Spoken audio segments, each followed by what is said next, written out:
Olá, bom dia a todos, todas. Sejam muito bem-vindos mais uma vez aqui. Meu nome é Charles Brito, sou fisioterapeuta, falo então a partir da fisioterapia. E aproveitando o mês no qual a gente faz uma discussão aí sobre alguns casos de cânceres, né? Essa doença tão complexa. Então, aproveitamos o momento para discutir um pouquinho sobre a fisioterapia no paciente oncológico. Olha só, já há algum tempo se discute a necessidade de não centrarmos o nosso olhar na doença, uma vez que somos profissionais da saúde. Então, a proposta aqui é fazer uma discussão, um diálogo sobre um cuidado para além do câncer em si. Tá? Então, a gente primeiro discute sobre a fisioterapia nessa perspectiva de um olhar ampliado, nessa lógica de um paradigma complexo e sistêmico desse olhar sobre a saúde, entendendo a saúde como aquele elemento que constitui múltiplas variações, múltiplos processos. Tá? Sobre essa patologia em si, o câncer, nós sabemos que há inúmeros preconceitos, né? Então, é uma doença que já foi vista de inúmeras formas, desde de uma chaga, de uma pena, a uma doença incurável, uma doença contagiosa, né? De fato, nós entendemos o câncer como um problema social, o que para nós, a saúde pública, se caracteriza como um grande desafio. Tá? Historicamente, no final do século XIX, início do século XX, o câncer passou a ser visto como uma enfermidade que de fato é merecedora aí de uma atenção médico-social, e os estudos foram aumentando no que diz respeito ao seu aporte, no que diz respeito à sua complexidade, haja vista a necessidade de se entender essa doença em sua complexidade. A fisioterapia possui uma resolução que reconhece a importância desse padecimento e institui a fisioterapia oncofuncional enquanto especialidade profissional do sujeito fisioterapeuta. Tá? Muitas outras áreas da saúde compreendem formações específicas para esse contexto, tamanha a complexidade. No que diz respeito a essa resolução, a necessidade é de prover, por meio de uma assistência profissional adequada e específica, as exigências clínico-cinesiológicas funcionais desses indivíduos portadores de débitos funcionais decorrentes, então, desse padecimento. No que diz respeito à atuação em oncologia, a fisioterapia trabalha em todo esse momento histórico, né? Desde processos pré-operatórios, pós-operatórios, após os tratamentos, que nós sabemos que são eventualmente pesados e talvez até iatrogênicos, né? Já que machucam muitas vezes esses nossos pacientes, como é o caso da radioterapia, da quimioterapia. Tá?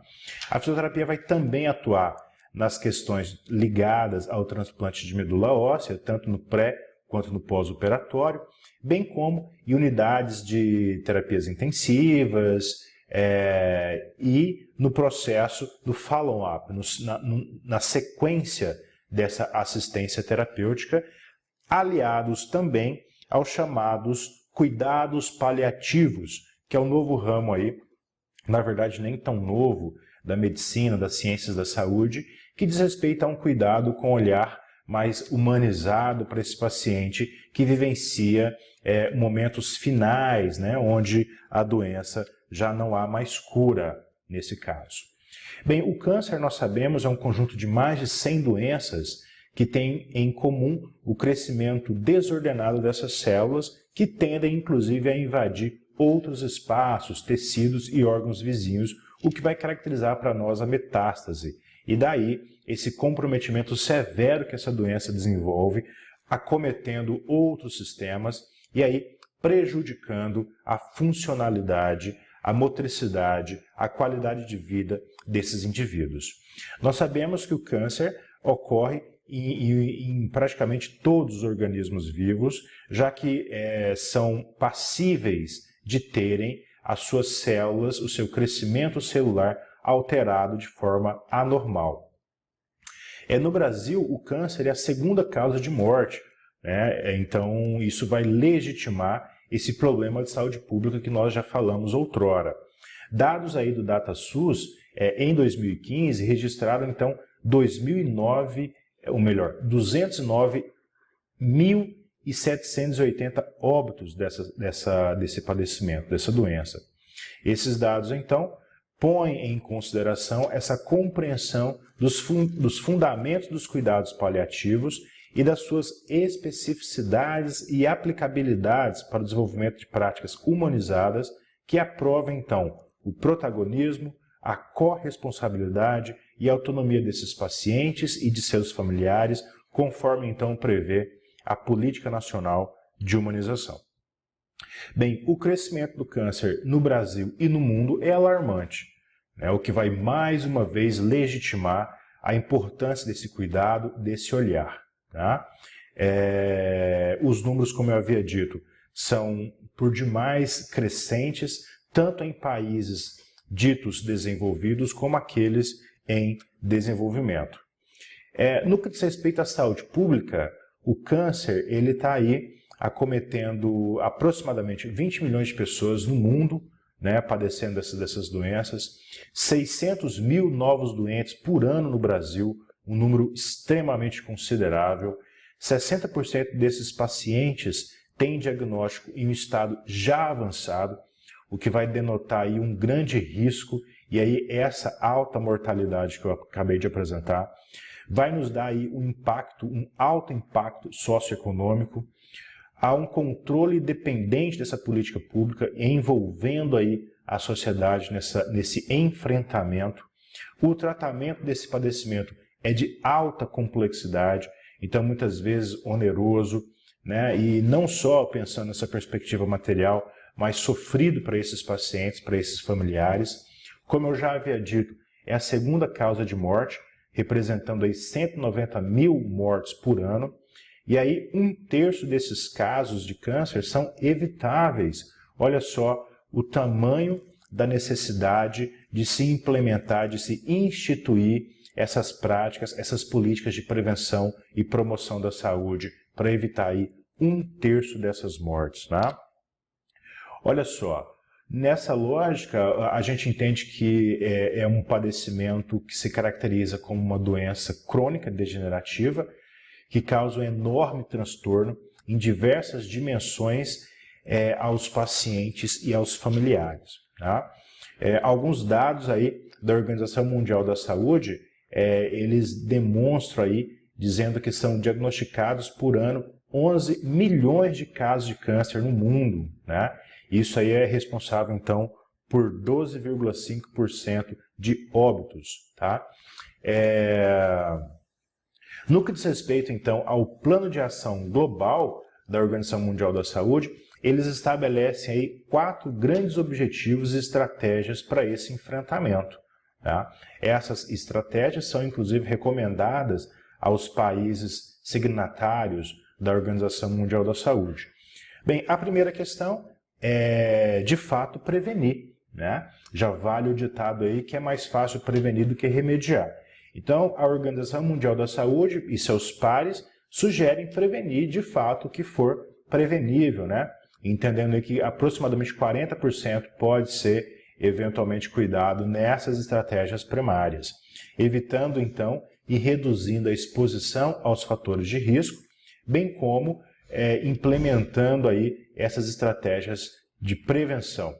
Não só de prevenção, mas também de promoção da saúde, de educação em saúde, enfim, aquelas estratégias que a gente sabe que são de baixas tecnologias, pouco onerosas, mas extremamente eficazes para o que diz respeito à saúde coletiva. Enquanto, segunda estratégia, eles vão sugerir curar o que for curável, e aí colocam aí aproximadamente 40% nessa perspectiva aí, entendendo a necessidade da detecção precoce, de estratégias de diagnóstico e tratamento implementadas o quão antes possível. Numa terceira via, recomendam o alívio da dor e a melhora da qualidade de vida, e aí nós temos estratégias de cuidados paliativos, mas não só voltadas aos cuidados paliativos, mas enfim, nessa dinâmica de melhorar a vida desses sujeitos. E aí a fisioterapia, a educação física, enfim, na verdade todas as ciências da saúde, elas possuem estratégias fantásticas no que diz respeito a essa melhora no estilo de vida, na qualidade de vida, promovendo então uma vida mais útil, né? Mais profícua. E aí, por fim, nós temos aí a gestão para o sucesso, né? Então, a Organização Mundial da Saúde sugere o fortalecimento da gestão nacional, o monitoramento, a avaliação dessas estratégias, enfim, cuidar desses sistemas de saúde para que eles possam, de fato, cuidar melhor nessa lógica, né? No que diz respeito às medidas de controle do câncer, nós temos lá a própria promoção da saúde, a detecção precoce, o tratamento da patologia como um todo, bem como os cuidados paliativos. E aí nós temos aí a gestão de redes, o monitoramento e avaliação, a comunicação e a mobilização social, isso aqui é importantíssimo, já falamos outrora aí das medidas em educação e saúde, e aí discutimos atualmente o uso de várias tecnologias para isso, né? As redes sociais têm contribuído de maneira capital nesse processo. Temos também o ensino, a pesquisa e a incorporações de novas tecnologias. Acabei de falar sobre essas tecnologias da informação, o uso, por exemplo, das redes sociais, enfim, o WhatsApp, toda aquela coisa que tem as suas vantagens no que diz respeito a esse poder comunicativo também em saúde. E aí, o uso da epidemiologia, da informação e da vigilância, tudo isso compreendendo aí estratégias da política nacional de atenção oncológica. A portaria está aí colocada dessa política. No que diz respeito à abordagem fisioterapêutica, nós temos lá algumas estratégias dentro da prevenção primária, da prevenção secundária e da prevenção terciária. A grande lógica, como nós já havíamos dito anteriormente, é investir nessas estratégias que vão evitar o agravamento desse padecimento. No que diz respeito à prevenção primária, nós temos aí a lógica de retirar, de impedir que esse indivíduo entre em exposição aos fatores de risco e aos fatores que vão gerar essas complicações que posteriormente virão a desencadear esse padecimento. No que diz respeito à prevenção secundária, nós temos aí a detecção desses sinais e sintomas iniciais, o rastreamento aí, por exemplo, de mulheres de alto risco para complicações, citando a exemplo aí o câncer de mama, tão comprometedor para a saúde das nossas mulheres. No que diz respeito à prevenção terciária, nós temos aí o tratamento das complicações e a prevenção dessas incapacidades, Então temos aí nessa linha histórica o início da exposição a esses fatores de risco, a detecção precoce, tudo isso antecipando a esse padecimento, bem como a detecção do início da fase clínica, uma detecção tardia, já baseada em sintomas já estabelecidos e o tratamento a ser feito para minimizar esse comprometimento. No que diz respeito à fisioterapia em oncologia, então nós temos aí um padecimento de alta complexidade, obviamente vai requerer um tratamento igualmente complexo. A gente sabe que a fisioterapia ela vai atuar de forma integral, holística e de modo interdisciplinar na promoção da saúde, na detecção precoce, do diagnóstico e no tratamento dessas alterações cinéticas funcionais que são provenientes não só do próprio câncer, mas, enfim, muitas vezes oriundas do tratamento dessa patologia. A fisioterapia vai intervir também nos cuidados paliativos em todos os níveis de atenção, desde a atenção básica, a atenção primária, até a atenção de alta complexidade. A proposta qual é? Resgatar de fato a funcionalidade desse indivíduo por meio então do diagnóstico em fisioterapia, da prescrição e execução de métodos e técnicas dos recursos fisioterapêuticos e educativos. A ideia é possibilitar, resgatar essa vida com qualidade, com autonomia, para que esse indivíduo possa, de fato, gozar dos seus bons momentos, saber usufruir da sua corporeidade para ter aí os melhores resultados possíveis no que diz respeito aos seus enfrentamentos diários aí, à sua vida laboral, à sua vida familiar, enfim, à sua vida cotidiana. Bem, o principal objetivo da fisioterapia vai ser, de fato, promover a qualidade de vida para esse indivíduo. Para tanto, nós atuamos aí nesses 4 pilares, que é a promoção, o rastreamento, o tratamento e os cuidados paliativos. No que diz respeito aos recursos fisioterápicos, a fisioterapia em oncologia vai trabalhar com os métodos analgésicos, e aí citamos como exemplo a eletroterapia, mas não só. Nós temos aí as intervenções nos sistemas psicofísicos, como por exemplo a depressão, o estresse, a ansiedade e tantos outros transtornos emocionais. Haja vista que uma alteração, um padecimento desse, vai sem dúvida comprometer o estado emocional desse indivíduo, e nós, fisioterapeutas, bem como todos os colegas da ciência da saúde, temos que cuidar promover esse suporte emocional, né? Não só os colegas da psicologia, mas também os colegas da enfermagem, da nutrição, da educação física, todo mundo cuidando aí com os seus vários saberes e práticas desse cenário psicoafetivo, psicoemocional. Para esse cuidado, a fisioterapia vai lançar a mão de inúmeras práticas, por exemplo, as terapias manuais, as técnicas de relaxamento, enfim. A atuação nas complicações osteomioarticulares e linfáticas, bem, no que diz respeito ao aparelho neuromusculoesquelético, esse, eu sempre brinco, é o playground da fisioterapia, né? Esse é o mais fácil para a gente lidar. Enfim, atuaremos ali com práticas da cinesioterapia, da mecanoterapia, da termoterapia, envolvendo aí a crioterapia também, bem como a hidro, né? A hidroterapia, por meio das suas práticas coletivas, já desempenha um papel fantástico. Eu vou mencionar depois a importância desse trabalho coletivo, né? Até porque no grupo, na roda, a gente partilha as nossas dores, bem como os nossos enfrentamentos. E aí é possível nós entendermos no coletivo que os nossos problemas de repente não são tão grandes assim, já que os nossos pares vivenciam problemas parecidos. E aí isso pode eventualmente tornar mais fácil esse enfrentamento, essa lida com esses problemas, com esse padecimento. Outra atuação da fisioterapia diz respeito à prescrição, orientação e adequação a órteses, próteses, uso de bandagens, a própria drenagem linfática manual. Nós também utilizamos técnicas e equipamentos para manutenção e melhora dessa função pulmonar, né? Não estou falando aqui necessariamente de uma assistência ventilatória, mas enfim, alguns recursos que vão auxiliar nessa reeducação ventilatória. Tá?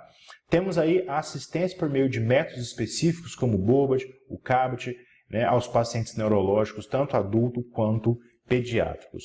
Ou seja, a fisioterapia vai lançar a mão de inúmeros recursos fisioterápicos para esse cuidado.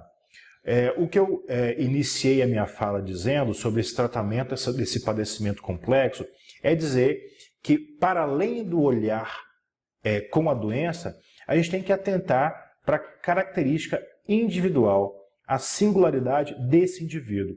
Então, o tratamento da fisioterapia é, na verdade, para o indivíduo e não para a doença. E aí, nessa lógica, a avaliação, eu sempre digo isso, a avaliação é mandatória. Então, a partir do seu olhar clínico, da sua avaliação, bem como o olhar da equipe da saúde, o seu tratamento vai ser voltado, orientado para aquele indivíduo. Nós sabemos que o câncer, esse padecimento, ele vai trazer uma série de contraindicações para esse tratamento em si. Por exemplo, a eletroterapia, eu vou dizer daqui a pouquinho, ela tem as suas contraindicações. Ainda assim, a gente vai pesar nessa balança aí quais elementos que são possíveis de serem trabalhados, auxiliando então a vida, a funcionalidade, diminuindo a dor desse indivíduo. Bem, algumas observações.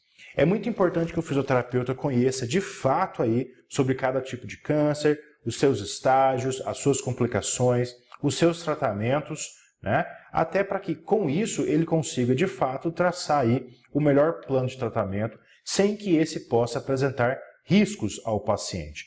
Eu sempre digo que o plano de tratamento ele é pactuado coletivamente, a priori com o terapeuta, no caso o fisioterapeuta e o paciente, mas também para com o fisioterapeuta e a família, e o fisioterapeuta e a equipe de saúde que compreende esse cuidado para com esse sujeito. Como eu havia dito outrora, o câncer vai dar uma série de contraindicações que vão impedir que eu utilize alguns recursos para não complicar, para não trazer risco para esse sujeito, para esse paciente. Por exemplo, nutrindo os tecidos que estão aí em crescimento alterado. Isso, no caso, deve ser evitado, Caracteriza, então, uma contraindicação absoluta. Outros recursos vão ter algumas contraindicações relativas, e aí a gente pode, eventualmente, trabalhar aí com as frequências, com as intensidades, com o tempo, negociando isso aí de modo a trazer mais benefícios para esse indivíduo que, eventualmente, algum possível risco que possa trazer. No que diz respeito à reabilitação, ela deve iniciar-se tão logo o câncer seja diagnosticado, e aí falamos sempre de uma intervenção precoce. Ela deve ser planejada a cada etapa do tratamento. É responsabilidade do fisioterapeuta diagnosticar as disfunções produzidas tanto pela doença quanto pelo tratamento, familiarizar-se com os conceitos e o valor da reabilitação, escolher e adequar as técnicas de tratamento e encaminhar adequadamente esse paciente para outros profissionais quando for necessário. Como eu já havia dito, uma doença complexa exige um cuidado igualmente complexo, multiprofissional, interdisciplinar, quiçá transdisciplinar. Nós sabemos que há diferentes tipos de câncer e diferentes tipos de comprometimento que esses padecimentos vão ocasionar. Alguns, inclusive, vão afetar diretamente, outros indiretamente, essa motricidade, essa função corporal, essas funções vitais, afetando de fato a minha corporeidade, a minha imagem, o meu esquema corporal. E aí a gente vai citar alguns cânceres que podem comprometer diretamente aí essa motricidade. Por exemplo, câncer de mama, de cabeça e pescoço, de pulmão, cânceres abdominais, urogenitais, os tumores relacionados ao sistema nervoso e músculo-esquelético, as leucemias, os linfomas, enfim. Todos esses padecimentos afetam de maneira direta aí essa motricidade, essa minha capacidade de me relacionar, de operar com o mundo, afetando então o meu aparelho neuromusculoesquelético. Bem, nessa lógica, a gente deve realizar esse tratamento fisioterapêutico com pacientes com sintomas relacionados à doença e seus tipos de tratamento. Nessa lógica, o que a gente encontra nesses pacientes? Por exemplo, a dor persistente, infelizmente, é um dos grandes sinais e sintomas desses indivíduos. Então, quase sempre, via de regra, nas nossas condutas, nos nossos objetivos ali, vai estar lá encabeçando os nossos objetivos a diminuição, o minimizar dessa dor. Para além da dor, encontramos casos de fibroses, retrações, aderências cicatriciais, encurtamentos musculares, a diminuição da amplitude de movimento das articulações e membros, a própria osteoporose, a neuropatias, a presença de linfedema, quando nesse caso há aí o esvaziamento ganglionar, alterações respiratórias é muito comum, o trismo, que são espasmos tetânicos, prolongado aí nos músculos da mandíbula, a falta de controle motor, a incoordenação, a fraqueza muscular, incontinência urinária, isso para citar alguns dos sintomas que são frequentemente relatados por nossos pacientes. Há muitos outros, inclusive, em variados graus, em variadas intensidades, Bem, os sintomas eles vão variar, obviamente, de acordo com o tipo e a localização do tumor. Os objetivos, nesse caso, são manter aí os segmentos corporais bem alongados, com boa força muscular, controlar a dor, melhorar a função pulmonar, prevenir a presença de inchaço, evitar a inatividade, o sedentarismo, as escaras, muitas vezes esse sujeito fica grande tempo no leito, né? E aí a gente já consegue resumir dizendo que o profissional irá atuar nos sintomas decorrentes dessa patologia, bem como do próprio tratamento, que, como eu já havia dito, traz algumas complicações, e aí minimizar essas complicações relacionadas à dor, à força muscular, né, no caso a fraqueza, a tensão, os encurtamentos, a perda de massa muscular, a fadiga, que é muito comum, os linfedemas, as fibroses, as retrações e aderências cicatriciais, a diminuição da amplitude de movimento, as alterações posturais e alterações respiratórias. Esses são sintomas usuais que são frequentemente trazidos pelos nossos pacientes. O fisioterapeuta vai também evitar as escaras de decúbito, como eu já havia dito, a broncoaspiração, que é muito comum, e facilitar, então, essa dinâmica diafragmática, fazendo aí uma reeducação ventilatória, que é necessária para nós, para todo mundo, na verdade, né? Especialmente para esse sujeito que vivencia esse padecimento. É necessário também orientar e ensinar de maneira prática o manejo e o manuseio desses pacientes. Essa aí a gente chama de educação em saúde, educação para os familiares, para os cuidadores, né? Sobretudo aí durante o posicionamento, as transferências e as atividades aí de vida diária, né? Para que sejam feitos com segurança, de acordo aí com o nível funcional desse paciente. Bem, a fisioterapia vai se orientar ao tratamento aí dessa dificuldade respiratória, dessa dispneia, que é muito comum, aos déficits de locomoção, a essa perda da funcionalidade, a ansiedade e os transtornos emocionais, o espasmo e a contratura muscular, bem como o acúmulo de secreção, a perda do equilíbrio, a constipação intestinal e o edema, que é muito usual, muito comum nesses pacientes. Para isso, a fisioterapia lança mão de técnicas como terapias manuais, a eletroterapia, a termofototerapia, a cinésio, os posicionamentos adequados, muitas vezes utilizando aí órteses para esse posicionamento, técnicas de relaxamento, né? Utiliza-se também o controle, o cuidado, a tensão muscular causada aí por essa dor. E aí a gente utiliza terapias manuais que vão incluir a boa e velha massagem, a massoterapia, a liberação miofascial, a pompagem, a inibição de trigger point, a dessensibilização desses tecidos, o relaxamento muscular, a diminuição da sobrecarga muscular, a liberação cicatricial, e aí utilizamos muitas técnicas para fazê-lo, né?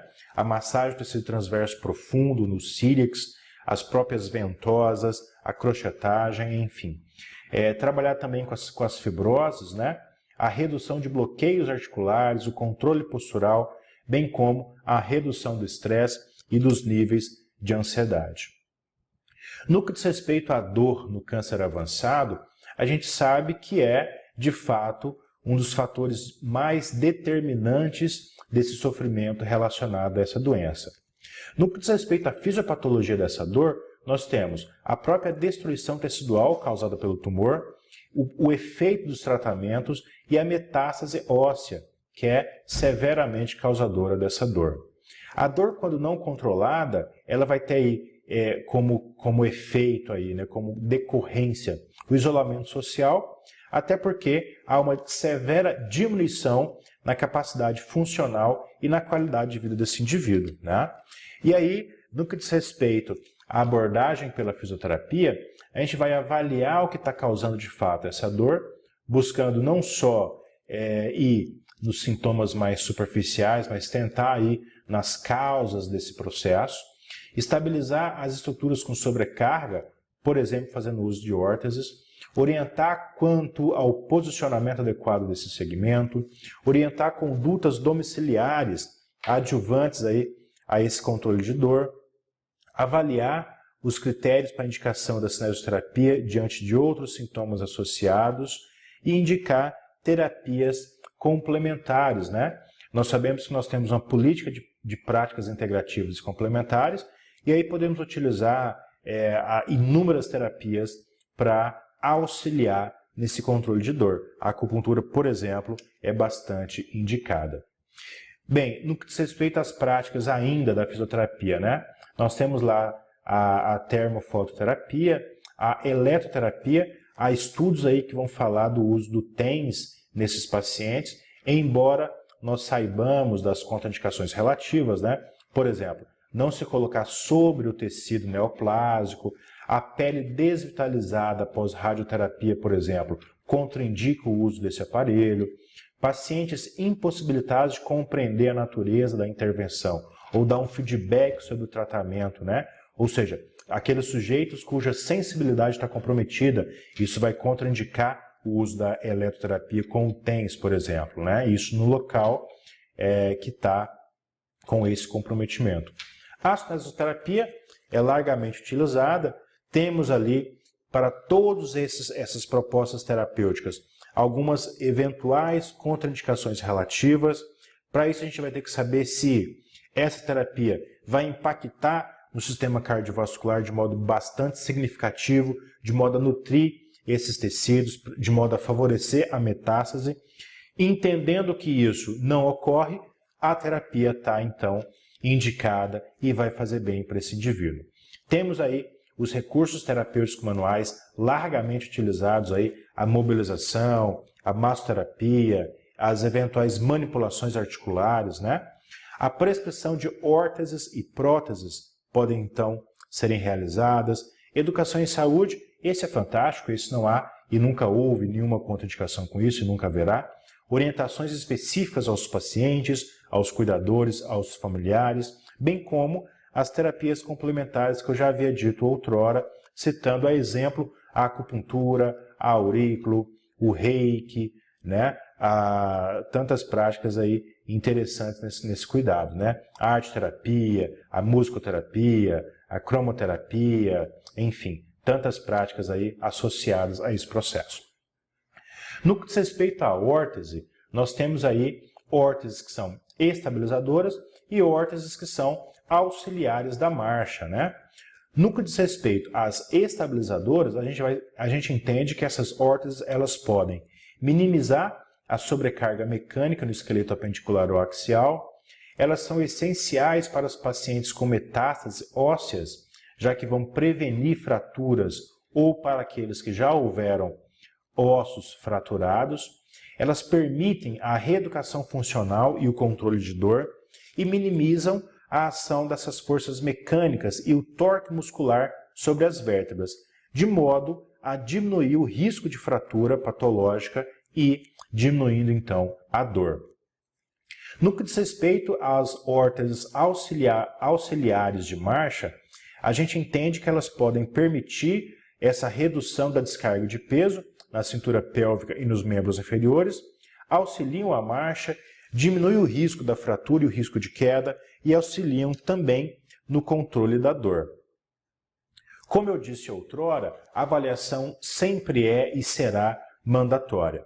Todo trabalho ele só pode ser realizado após uma criteriosa avaliação, a partir da qual a gente vai sugerir aí as principais técnicas, os principais métodos, traçando então os nossos objetivos e as nossas condutas, entendendo a natureza do agravo da condição clínica, entendendo aí as contraindicações relativas e as contraindicações absolutas desse padecimento, né?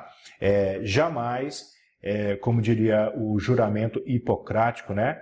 Primum non nocere. Então, por favor, primeiro, não me faça mal. Então, jamais fazendo mal, caracterizando um tratamento iatrogênico por esse paciente, né? Essa avaliação ela deve ser realizada de modo diário, de forma humanizada, e aí se realiza essa avaliação em todos os sistemas, né? Inclusive no sistema neurológico, entendendo como é que está esse tônus muscular, os sistemas sensoriais, avaliação cardiopneumológica, avaliação da marcha, avaliação da mobilidade e da funcionalidade, com o objetivo então de reduzir as sequelas advindas não só do padecimento primário do câncer, mas também do tratamento. Bem, na fisioterapia, a gente vai pensar em problemas específicos então e especular sugestões terapêuticas para esse cuidado, né? Na fadiga, por exemplo, o manejo dessa fadiga vai compreender estratégias que vão visar a manutenção e o aumento dos níveis de energia desse paciente. A dor ela deve ser sempre controlada, já que gera incapacidade. Nós todos sabemos quão incapacitante a dor é. E aí se cria um estado adaptativo de prostração, inquietude, desgaste físico e emocional a partir desse quadro de dor.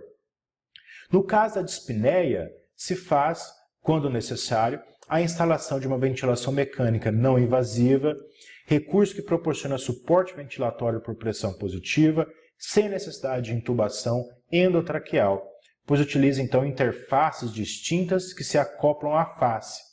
Essa intervenção, o objetivo é melhorar as trocas gasosas e reduzir aí o esforço respiratório, evitando em algumas situações a intubação e as complicações que são sabidamente advindas desse desgaste. No caso da ansiedade, esse paciente vivencia aí uma incerteza, um medo do futuro. Então, estratégias de cunho emocional, psicoafetivo devem ser implementadas aí para esse controle, para esse cuidado, né? Já comentamos algumas práticas integrativas que podem muito bem auxiliar nesse contexto aí. Nós temos também disfunções osteomusculares, para as quais se realiza o posicionamento corporal, sendo então uma estratégia de intervenção muito útil, uma vez que otimiza o transporte de oxigênio, previne complicações pulmonares e ajuda aí a evitar comprometimentos musculoesqueléticos, né? Nas mudanças de decúbitos regulares, promove então variações interregionais na ventilação e perfusão pulmonar, melhorando aí trocas gasosas e a eficácia da tosse e redução do esforço respiratório. Orienta-se para aqueles pacientes acamados, obviamente, nós todos sabemos disso aí, mudanças periódicas de decúbito, né? A priori, a cada 2 horas, aí, 3 horas no máximo. Tudo bem? No que diz respeito à constipação intestinal, já que esse é um sintoma muito presente nesses pacientes aí, em cuidados paliativos, devido ao efeito constipante de muitos desses medicamentos, como é o caso dos opioides, bem como a inatividade física que esse paciente vivencia. Então, fatalmente, muitas vezes, esses sujeitos ficam, eu brinco assim, enfesados, né? Constipados aí, por essa inatividade, por essa baixa motricidade intestinal. Esse, de fato, é um efeito associado a outros medicamentos e à inapetência em decorrência dessa baixa ingestão de fibras e líquidos, né? Bem, a fadiga, ela vai ter aí, enquanto a sua fisiopatologia, algumas alterações neuroendócrinas, o descongestionamento, o próprio tratamento com quimioterapia e radioterapia provoca essa fadiga, a polifarmácia, a anemia, infecções várias, disfunções autonômicas, comorbidades, estresse emocional vai gerar aí esse efeito, essa fadiga, dor e outros sintomas, próprio de produtos tumorais, a desidratação, o prolongamento no leito, enfim, há alterações inúmeras que vão predispor esse sujeito à fadiga. Nessa lógica, o objetivo da intervenção vai ser melhorar a tolerância aos esforços, para isso exercícios cardiorrespiratórios são interessantes, maximizar a independência funcional nas AVDs, melhorar a qualidade de vida, viabilizando então esse convívio social. Já comentamos aí o quão interessante os trabalhos em grupos, né? As danças, as várias trocas, a hidroterapia, por exemplo, no trabalho no coletivo, né? Bem como outros exercícios que no coletivo a gente pode realizar trocas que vão auxiliar não só sintomas físicos, mas emocionais e, por que não dizer, energéticos, espirituais e, obviamente, social, melhorando aí essa socialização. Bem, otimizar o gasto energético, já que é um princípio aí na conservação de energia, avaliar a indicação desse recondicionamento físico, utilizando aí a energia de forma eficiente, funcional e segura. Tudo isso promovendo, então, atividades intermediárias entre o repouso e o gasto energético extenuante. Ainda como exemplo, trazendo a dispneia enquanto um fator merecedor desse enfrentamento nosso. A gente sabe que a dispneia é uma experiência subjetiva de desconforto respiratório que consiste aí em sensações qualitativamente distintas e de intensidade variável, tendo influência fisiológica, psicológica e comportamental. Sabemos então que ela é multifatorial e multidimensional, é um importante fator prognóstico, já que 70% dos pacientes próximos dessa capacidade funcional vital têm essa alteração, né? Grande morbidade e grave limitação para o desenvolvimento de atividades físicas e sociais, e quanto mais severa a doença, mais esse paciente sente dificuldade respiratória em níveis cada vez menores de esforços, né?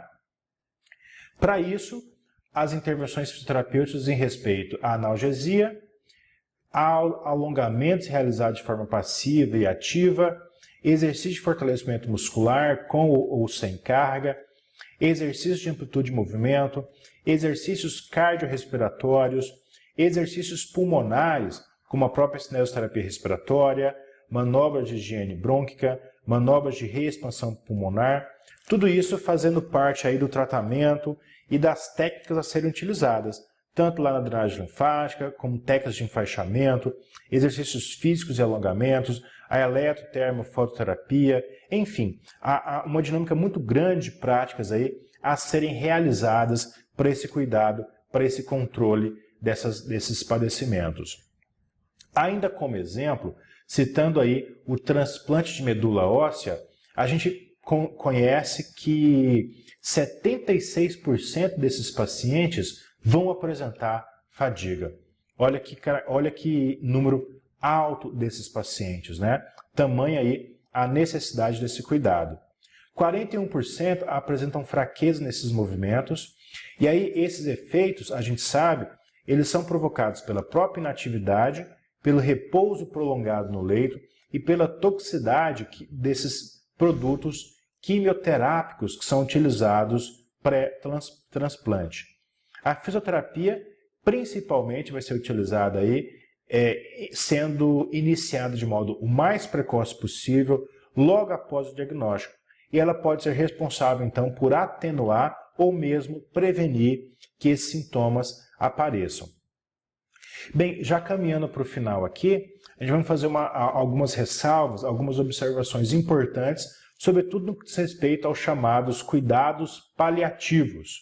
Bem, esses cuidados caracterizam-se uma abordagem humanista integrada aí para os pacientes sem possibilidade de cura. Não necessariamente na terminalidade da vida, mas vão reduzir os sintomas e aumentar aí essa qualidade de vida. A equipe de cuidados paliativos consiste em uma equipe multiprofissional apta a compreender todas as necessidades físicas, psicológicas, energéticas, emocionais e espirituais desses sujeitos, né?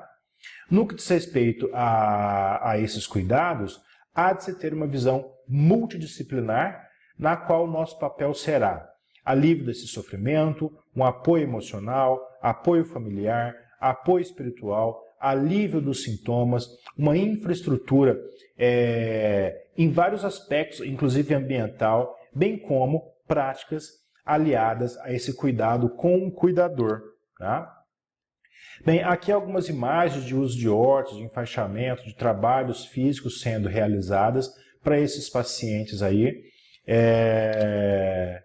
Enfim, a partir disso a gente já começa a entender que o papel da fisioterapia na oncologia é fundamental, bem como o papel de toda a equipe de saúde no controle não só desses sintomas, como das complicações provenientes decorrentes desse tratamento.